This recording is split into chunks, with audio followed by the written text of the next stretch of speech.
पिछले 5 साल से लगातार 30 चैप्टर्स ऐसे हैं जिसमें से 200 मार्क्स से ज्यादा का पूछा जा रहा है। मतलब 30% चैप्टर्स में से 70% पेपर एनटीए बना रहा है। आज वही आपके सामने रखने वाला हूं। पिछले बहुत दिन से पूरी टीम मिलकर एनालिसिस कर रही है, एक एक चैप्टर के बारे में बात कर रहे होंगे जिससे आपकी 99 परसेंटाइल गारंटीड होगी।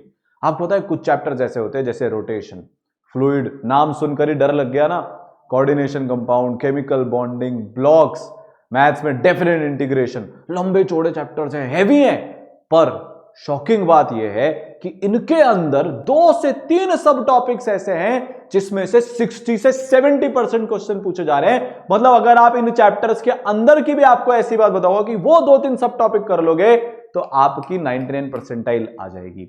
अभी बचे हुए टाइम में जो 80 चैप्टर आपके जेईई मेंस के सिलेबस में है उनको पूरा करना पॉसिबल नहीं है। जितना मैक्सिमम आप कवर कर सकते हो वो तो आपको कवर करना है, बट ये जो 30 चैप्टर आज बताने वाला हूं, अगर आपने इनको ढंग से कवर कर लिया, एंड टू एंड कवर कर लिया, तो बेटा फिर कोई रोक नहीं पाएगा, चाहे आपकी आज कुछ भी हालत हो। अगर हम सब्जेक्ट वाइज बात करें तो आपको फिजिक्स के अंदर 75, केमिस्ट्री के अंदर 70 और मैथ्स में 50 मार्क्स लेकर आने हैं। पिछले 5 साल के जनवरी का आपको एनालिसिस बता रहा हूं। एवरेज अगर आप 99 परसेंटाइल लेकर आना चाहते हो, अगर मैं ओवरऑल बात करूं तो आपको कहीं से कहीं तक 170 से 185, 170 से 185 नंबर बेटा लेकर आने हैं अपनी 99 परसेंटाइल को इंश्योर करने के लिए। टफ शिफ्ट हुई तो 150 पे भी आ जाते हैं, और अगर बहुत इजी शिफ्ट हुई तो 200, 210 तक भी चले जाते हैं, और कुछ एनॉमलस शिफ्ट हो गई जैसे 2024 जनवरी में हुआ था तो 230 तक भी आपका ये जा सकता है, बट एवरेज बेटा यही रहता है। देखो लास्ट के टाइम पर बहुत पैनिक होता है, आपको भी एंजाइटी लेवल बढ़ना शुरू हो गया होगा, आपको भी ऐसा लग रहा होगा अब कुछ भी नहीं हो सकता, तो हमारी प्रिपरेशन बहुत रैंडम हो जाती है। किसी दिन हम बैठकर बस थ्योरी कर रहे हैं, फिर लगता है कि नहीं हमारा तो रिवीजन नहीं हुआ, तो करंट सिलेबस को छोड़ के रिवीजन के पीछे भाग रहे हैं, फिर लगता है यार क्वेश्चन प्रैक्टिस नहीं हुई, टेस्ट नहीं हुई, कुछ भी आप ढंग से नहीं कर पाते हो। आज जो बताऊंगा ना उसको फॉलो कर लेना। शुरुआत करते हैं, टाइम वैसे ही बहुत कम है, जाकर एक पेन और पेपर ले आओ। पिछले 10 साल से मैं जो बच्चों को गाइड कर रहा हूं, पिछले साल, सिर्फ पिछले साल की अगर मैं बात करूं तो मेरे पढ़ाए हुए 1200 से ज्यादा बच्चों की, गाइड किए हुए 1200 से ज्यादा बच्चों की 99 परसेंटाइल आई थी। ऐसे ऐसे भी बच्चे थे जिनकी नवंबर तक प्रिपरेशन 30%, 40% थी। उनके लिए क्वालिफाई करना, कट ऑफ क्लियर करना जी एडवांस की, ये भी उनको फाइटर लग रहा था, बट जब फाइनली जनवरी का रिजल्ट आया तो उनके 99.79, 99.8, 99.7 ये सारी परसेंटाइल आई 2 से 2.5 महीने की स्मार्ट प्रिपरेशन से। स्मार्ट प्रिपरेशन क्या होती है? वो 30 चैप्टर्स को सबसे पहले सबसे अच्छे से करना, उनके पीवाईक्यूज को सबसे ज्यादा करना, और आप सारे पीवाईक्यूज भी नहीं कर सकते, वो भी आज बताने वाला हूं। ठीक है, ले आए पेन पेपर, लिखना शुरू करने वाले हो, शुरुआत करते हैं। टोटल मिलाकर 4 तरह के चैप्टर्स होते हैं, वो जो इजी हैं और जिनसे सबसे ज्यादा पूछा जा रहा है, वो जो टफ है बट जिनसे सबसे ज्यादा पूछा जा रहा है, वो जो इजी हैं, छोटे चैप्टर्स हैं बट उनसे पूछा ही नहीं जाता या बहुत कम पूछा जाता है, और वो जो बहुत टफ है और उनसे पूछा भी जेईई मेंस में कम जाता है। तो जो 4 कैटेगरीज हैं उसमें से हमारे लिए सिर्फ अब 2 काम की बची हुई है। एक वो जो इजी है और हाई स्कोरिंग है, और दूसरे वो जो टफ है और हाई स्कोरिंग है। पर पता है ये चैप्टर्स एक्चुअली में टफ नहीं है।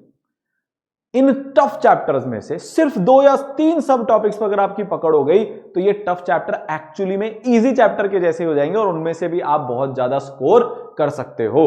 तो शुरुआत करते हैं हम केमिस्ट्री से। अगर आप केमिस्ट्री की बात करोगे तो बेटा ये सारे चैप्टर्स हैं जिनको अगर आपने ढंग से कर लिया तो केमिस्ट्री में आपकी 99 परसेंटाइल इंश्योर हो जाएगी, ये पक्का है। कौन कौन से चैप्टर हैं? कोऑर्डिनेशन कंपाउंड, अब बहुत बड़ा चैप्टर है, पता नहीं इसमें क्या क्या है, आइसोमेरिज्म, नोमेनक्लेचर। नहीं भाई, अगर आपने सीएफटी, क्रिस्टल फील्ड थ्योरी या क्रिस्टल फील्ड स्टेबलाइजेशन एनर्जी को भी अच्छे से कर लिया तो बेटा आपके 70% से ज्यादा क्वेश्चन यहां पर बन जाएंगे। पूरा चैप्टर आपको करने की बहुत अच्छे से ऐसे कोई जरूरत नहीं है, आप कर चुके हो, आप कर सकते हो तो बहुत बढ़िया। पर इसके अंदर भी जो सीएफएसई वाला पार्ट है, सीएफटी वाला पार्ट है, वो जेईई मेंस का फेवरेट है। हम बात करें मोल कंसेप्ट की तो स्टाइशियोमेट्री, और सबसे ज्यादा जरूरी क्या है? कॉन्सेंट्रेशन टर्म्स, मोलैरिटी, मोलैलिटी, भर भर के यहां से क्वेश्चन पूछे जा रहे हैं। तीसरा चैप्टर हाइड्रोकार्बन, इसमें से वो रिएक्शन जो जनरली प्रैक्टिकल ऑर्गेनिक केमिस्ट्री के अंडर भी आते हैं वो बहुत इंपॉर्टेंट है। इसमें कोई स्पेसिफिकली एक ऐसा स्पेशल पार्ट नहीं देखा गया, मेजॉरिटी अलग अलग चीजों से अलग अलग चीजें कवर होती है, बट जो एरोमेटिक हाइड्रोकार्बन वाला पार्ट है, एरोमेटिक हाइड्रोकार्बन के जो रिएक्शंस हैं उनमें से सबसे ज्यादा क्वेश्चन बेटा आपके पूछे गए हैं। केमिकल बॉन्डिंग, इतना बड़ा चैप्टर, मैक्सिमम बच्चे इसको छोड़ देते हैं, लास्ट तक थक जाते हैं, इतनी सारी इसमें थ्योरी है, हमसे नहीं हो पा रहा। आपको मजे की बात बताऊं, अगर आपने सिर्फ 3 सब टॉपिक ढंग से कर लिए ना, हाइब्रिडाइजेशन, VACPR और MOT, तो आपके 80% क्वेश्चन सिर्फ इन 3 सब टॉपिक से केमिकल बॉन्डिंग के अंदर बेटा बन जाएंगे। D&F ब्लॉक, एक्सेप्शनल कॉन्फ़िगरेशन जो आपकी होती है, ठीक है, यूरोपियम, गैडोलिनियम, इनमें से भर भर के क्वेश्चंस आ रहे हैं। इनका आपको पूरा सब कुछ रटने की जरूरत नहीं है। आप जब PYQ सॉल्व करोगे तो वहां पे आपको पैटर्न दिख जाएगा, ठीक है। GOC, ओ हो, ये वैसे इसको कर लेना, इसको पूरा ही कर लेना, क्योंकि अगर आपकी GOC अच्छी नहीं है तो फिर आपकी ऑर्गेनिक केमिस्ट्री में बाकी सब में आपको दिक्कत आएगी। पर इसमें से भी फेवरेटिज्म है, acidic strength, basic strength, aromaticity, यहां से सबसे ज्यादा क्वेश्चंस पूछे जा रहे हैं, ठीक है। फिर liquid solution, abnormal colligative property, went of factor वाला पार्ट और कोलिगेटिव प्रॉपर्टी, वहां से आपके सारे क्वेश्चन बनेंगे। उसके पहले उतने ज्यादा क्वेश्चन इसमें नहीं पूछे जाते। केमिकल काइनेटिक्स, अच्छा मैंने यहां पर पूरा एनालिसिस कैसे किया ये भी बताता हूं। जनवरी में इनका क्या वेटेज था पर शिफ्ट क्वेश्चन का, और 2021 से 24 में इनका क्या वेटेज था। तो अगर आप देखोगे कौन से चैप्टर्स है जो एकदम स्टैंड आउट करते हैं, सर आप तो हमें 5 बता दो, हम तो इतने भी नहीं कर सकते, 5 बताओ, पहले उन 5 को पकड़ते हैं, तो बेटा वो हमको कंबाइंड देखने हैं। बहुत सारे बच्चे गलती क्या करते हैं कि सर देखो GOC जो है वो जनवरी में पिछले साल इतना ऐसा ही तो पूछा गया था। नहीं भाई, 5 साल में सिर्फ एक बार ऐसा हुआ कि GOC कम पूछा गया, पर अभी भी उसके आने की प्रोबेबिलिटी सबसे ज्यादा है, तो वो GOC हो गया। फिर उसके बाद अगर आप ढंग से यहां पर देखोगे तो बेटा आपका केमिकल बॉन्डिंग हो गया, 2 क्वेश्चन पर शिफ्ट हो गए यहां पर आपके। फिर P ब्लॉक हो गया, 1.6 क्वेश्चन पर शिफ्ट हो गए। कोऑर्डिनेशन कंपाउंड हो गया, 1.7 क्वेश्चन पर शिफ्ट हो गए। और एटॉमिक स्ट्रक्चर एक ऐसा चैप्टर है, पता नहीं बच्चे क्यों डरते हैं, पता नहीं बच्चे क्यों इग्नोर करते हैं, जबकि आपको डबल बोनांजा ऑफर है। जो केमिस्ट्री का एटॉमिक स्ट्रक्चर है उसका मेजॉरिटी पार्ट फिजिक्स में, मॉडर्न फिजिक्स में काम आ जाता है, और फिजिक्स के जब मैं चैप्टर बताऊंगा तो मॉडर्न फिजिक्स से सबसे ज्यादा मैक्सिमम क्वेश्चन मॉडर्न फिजिक्स में ही बन रहे हैं, ठीक है।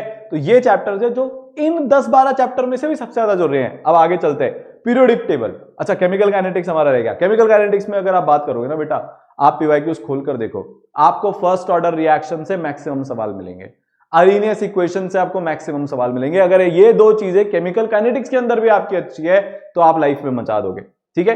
फिर हम बात करें पीरियोडिक टेबल की, आयनाइजेशन एनर्जी कर जाना आप तो बस, आयनाइजेशन एनर्जी और एटॉमिक रेडियस मत जाएगा।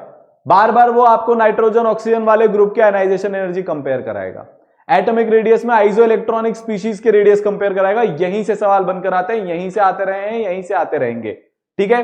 बायोमोलिक्यूल कहीं से भी सवाल आ सकता है, इसकी NCERT बहुत इंपॉर्टेंट है। कार्बोक्सिलिक एसिड एंड डेरिवेटिव बहुत छोटा सा चैप्टर है, पर देखो आप 1.5 का एवरेज था इसका पिछले 4 साल में, जो कि इतने से चैप्टर के लिए एक बहुत बड़ा एवरेज है।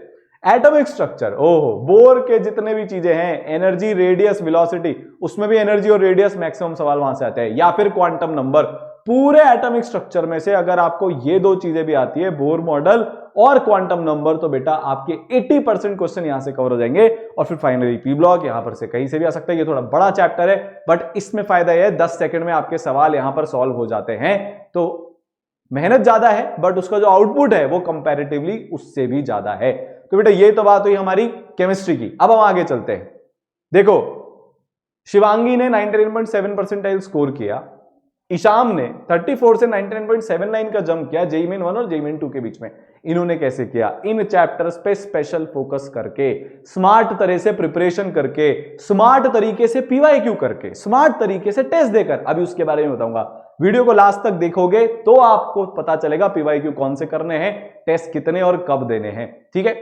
आगे चले। अभी देखो यार, पता है हुआ ज्यादा है, पता है लगता ऐसा है बहुत टफ है, बट अगर आप डे इन डे आउट वो मेहनत करते जाते हो, इन चैप्टर्स को भी अगर आप पकड़कर चलते हो ना, तो धीरे धीरे धीरे धीरे धीरे धीरे आप देखोगे आपके टेस्ट में नंबर बढ़ते जाएंगे। धीरे धीरे धीरे धीरे आप देखोगे आपका कॉन्फिडेंस लेवल आता जाएगा। फिर जो 95 परसेंटाइल भी टफ लगता है, फाइट 99 की हो जाती है, फिर फाइट 99.5 की हो जाती है। धीरे धीरे बस लगातार कंसिस्टेंसी के साथ करते जाना है, ठीक है।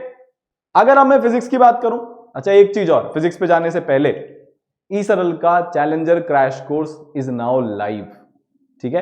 उसके अंदर भारत के सबसे बेहतरीन टीचर्स आपके लास्ट 60 to 70 डेज का मैक्सिमम यूटिलाइजेशन करा देंगे। डिस्क्रिप्शन में लिंक दी हुई है, नहीं तो ईसरल के ऐप पर जाकर आप डायरेक्टली वहां से परचेज कर सकते हो।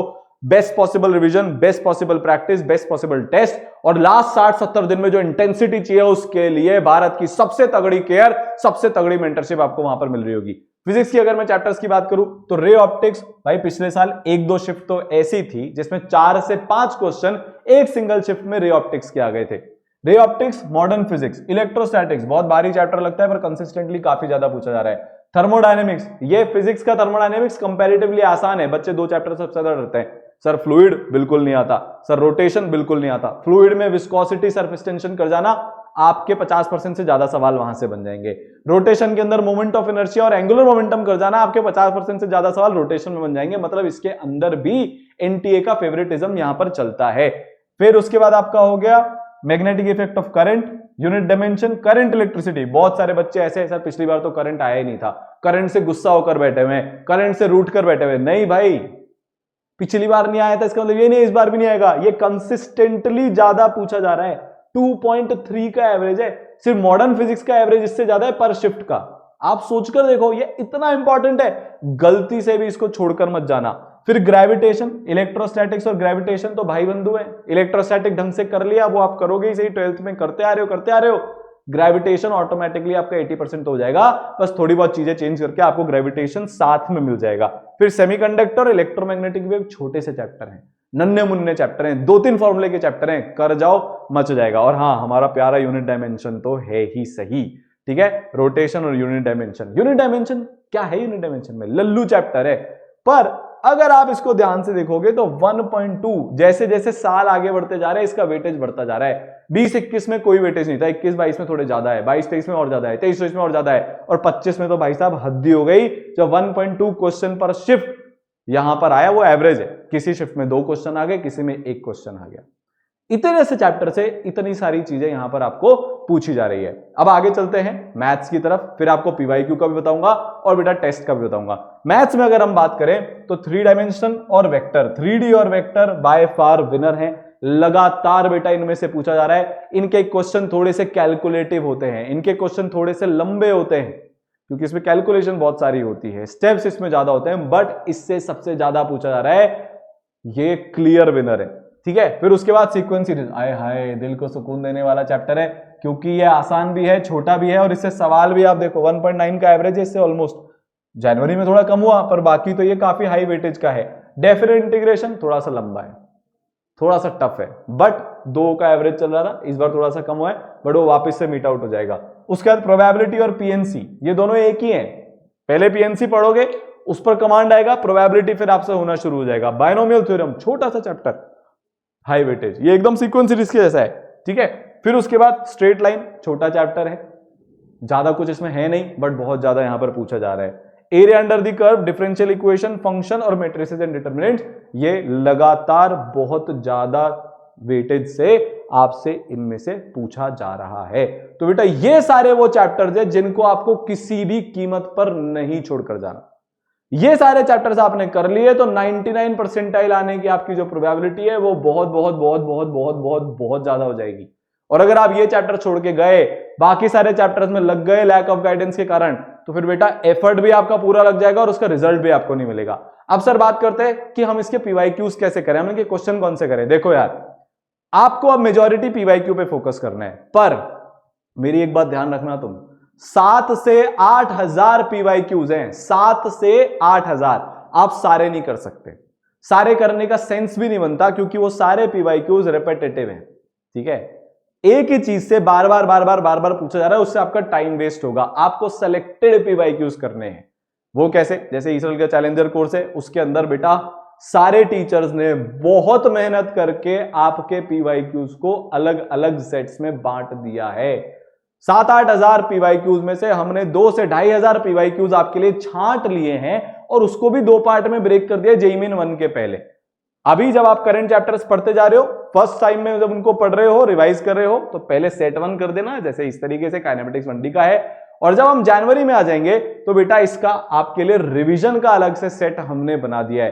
आपके पास ये नहीं है तो भी आपको सेलेक्टेड पीवाईक्यूज करने हैं, सारे पीवाईक्यूज करने मत बैठ जाना। आपके हमेशा कुछ ना कुछ चैप्टर छूट जाएंगे बाद में, जिनकी प्रैक्टिस आपकी बेटा अच्छी नहीं हो पाएगी। अब हम बात करते हैं कि हमारा दिन कैसा दिखना चाहिए, हमको टेस्ट कितने देने, कब देने। आप एक दिन में 6 घंटे की थ्योरी पढ़ोगे। अगर आपका सिलेबस बचा हुआ है तो सबसे पहले आप उसको खत्म करोगे दिसंबर एंड तक, साथ में थोड़ा रिवीजन करोगे, ठीक है। आपको अब हर दिन 2 घंटे का रिवीजन का स्लॉट अलग से निकालना है। अगर आपका सिलेबस खत्म हो चुका है, आपका सिलेबस खत्म होने वाला है, तो फिर बेटा यहां पर आपकी जो थ्योरी का अमाउंट है वो 7 घंटे हो जाएगा और प्रैक्टिस प्लस टेस्ट आपका 7 घंटे हो जाएगा, ठीक है। जब तक सिलेबस खत्म नहीं हो रहा, हमारा मेजॉरिटी जो टाइम है वो सिलेबस कंप्लीशन में ही जाएगा, क्योंकि यहां पर आपका जो कवरेज है, ये जो 30 चैप्टर अगर आपके जब तक ढंग से खत्म नहीं हो रहे तब तक आपको इनके ऊपर सबसे ज्यादा टाइम देना है। तो बेटा आप 6 घंटे की थ्योरी पढ़ रहे हो, 2 घंटे का आप पुराना रिवीजन कर रहे हो और 6 घंटे की आप प्रैक्टिस कर रहे हो, ये मिनिमम है। और इस प्रैक्टिस में आपके टेस्ट भी इंक्लूड हो गए। एक सिंपल सी चीज है, नवंबर का आपको एक बहुत ही सिंपल टारगेट दे रहा हूं बेटा। आपको 2 टेस्ट पर वीक देने हैं। मुश्किल है, आपको ऐसा लगेगा सर ये कैसे हो पाएगा, बट बेटा आपको नवंबर में 2 टेस्ट पर वीक, ये मिनिमम है। अगर आप इससे ज्यादा दे सकते हो तो वो बेस्ट है। जितना टेस्ट दोगे उतने आपके धीरे धीरे अब यहां पर नंबर बढ़ने शुरू हो जाएंगे, but this is absolute minimum. आप चाहते हो कि आपके लिए भारत की बेस्ट टेस्ट सीरीज आपके पास हो, तो बेटा इसराइल की ब्रह्मास्त्र टेस्ट सीरीज हम ऑलरेडी लेकर आ चुके हैं। मैं देख रहा हूं बच्चों के 30-30, 40-40 नंबर उससे बढ़ रहे हैं। जिन बच्चों ने अक्टूबर बैच में एडमिशन ले लिया था, अब नवंबर बैच उसमें आ रहा है। आपको 20 पेज की एक टेस्ट एनालिसिस की रिपोर्ट मिलेगी, एआई पावर्ड।